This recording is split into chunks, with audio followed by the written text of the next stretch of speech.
Hello guys, இன்றைக்கி நம்ம சேனலில் என்ன பார்க்க போகிறோன்னா கேரட் வறுவல் தான் பார்க்க போகிறோம். அதுக்கு முன்னாடி சேனல் இன்னும் சப்ஸ்கிரைப் பண்ணலைன்னா சப்ஸ்கிரைப் பண்ணிக்கோங்க.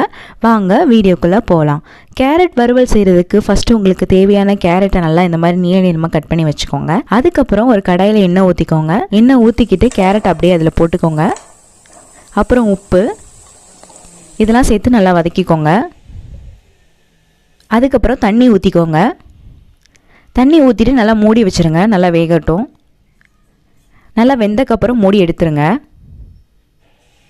அதில் மிளகாய்த்தூள், மல்லித்தூள், சீரகத்தூள், கொஞ்சமாக கரம் மசாலா இதெல்லாம் சேர்த்து நல்லா கிண்டி விட்டுக்கோங்க. நல்லா ட்ரை ஆகிற அளவுக்கு கிண்டி விட்டுக்கோங்க. அவ்வளோதான், ரொம்பவே ஈஸியான சிம்பிளான கேரட் வறுவல் ரெடி ஆயிடுச்சு. இந்த ரெசிபி பிடிச்சிருந்தா லைக் பண்ணுங்கள், ஷேர் பண்ணுங்கள், கமெண்ட் பண்ணுங்கள். மறக்காமல் சேனலை சப்ஸ்கிரைப் பண்ணுங்கள். இன்னொரு வீடியோவில் பார்க்குறேன். பாய்.